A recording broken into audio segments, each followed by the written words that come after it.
al-mufaddala, vile vile maimamu bora waliokuja na jambo hili la ilmu katika misikiti. Kwa hivyo tubadilikeni mazoea mabaya tuliyokuwa nayo. Sitaki kuyataja mambo mengine. Misikiti yetu imeacha kazi zake za msingi, inafanya kazi ambayo si zake kabisa. Misikiti imeacha kazi zake za msingi na inafanya kazi ambazo si zake.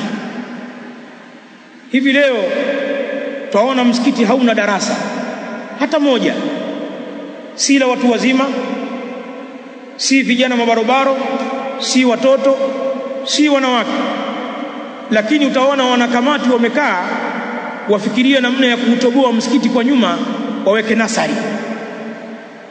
Si jambo baya, hatusemi ni haramu, lakini nyinyi mna akili kweli? Ziko nasari ngapi za tafuta wanafunzi huko? Za kila aina zimetuzunguka sisi, za Waislamu na wasiokuwa Waislamu. Hatuna sehemu ya kusoma dini. Nyinyi mzungumzie nasari school. Wale wastaafu sasa waliomaliza hela zao ambao wamefanywa ndio wazee wa msikiti ndio wenye tabu na fikra hizi. Hapa tungefungua nasari school kiwango. Madrasa pengine yenye mwelekeo hakuna, darasa za msikitini hazipo. Mtu analeta fikra hiyo msikitini, au kufungua kijizahanati kizuri walau cha kliniki tu, ikawa wajawazito waje kupimwa pale vichefuchefu vyao vile, na watoto kupimwa uzito pale. Mradi shekhe, zile alfu zitasaidia da'wa. Msikiti hauna darasa hata moja. Kweli haya ni ya kutanguliza, haya twayataka kweli, lakini tutafika kwa kuyatanguliza hayo. Sikwambii misikiti kufanya mambo mengine yenye munkari ndani yake, kama haya ambayo walioeleza mashehe zetu mwanzo wa mazungumzo yao.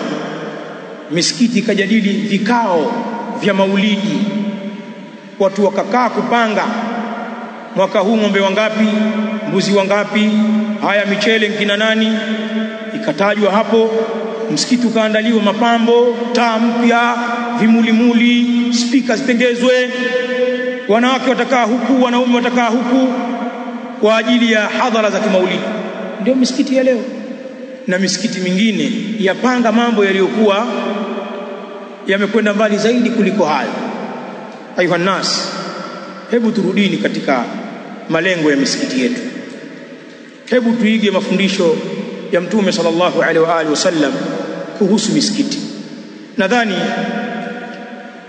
haya niliyoyasema ni mengi, yatosha haya. Hii ndio tofauti ya baina ya almasajid bil ams wal yawm. Hii ndio tofauti ya ilivyokuwa misikiti hapo jana fi asri as-salaf na misikiti ilivyo leo katika zama zetu. Na insha Allah namalizia kalima yangu kwa kushukuru uongozi wa msikiti huu, Masjidu Ibn Abbas. Najua watu wamepambana, usione vyaelea bwana, vimeundwa hivi. Najua watu wameumia halan wa malan, kwa hali na kwa mali na kwa wakati, mpaka kufikisha ujenzi huu hapa ulipo, na maandalizi ya ufunguzi wa khutba ya kwanza na da'wa ya kwanza katika msikiti huu leo. Maandalizi yamefana, tumefurahi. Nichukue nafasi hii kuwapongeza viongozi wa msikiti huu wote. Najua hapa pana shura, pana kamati, pana viongozi, lakini bila khusus nimpongeze shekhe la msikiti huu, ndugu yangu Abu Hanifa Mwinyi. Alivyo ni kama jina lake, Mwinyi kweli huyu. Shemeji yangu huyu, wadigo hawa wameniozesha. Sasa nimpongeze kwa juhudi hii, kwa kweli amepambana, amekuwa akituhimiza tuje tuone, tutembee. Pia tunamuomba radhi, atusamehe, hatujaja hapa mpaka leo, lakini amekuwa na sisi akitaka tuje tumuunge mkono. Kwa hivyo bwana, tuseme na tumeanza, tuombe Allah afya. Sisi tutasikiliza amri yako. Ikitokea fursa ya kuja kusoma hapa tutakuja, wewe tupe ishara tu, sisi ni wenzako bwana, wenzako kweli kweli, sio unaelewa. Subhanakallahumma bihamdika ashhadu an la ilaha illa anta astaghfiruka wa atubu ilayk. Barakallahu.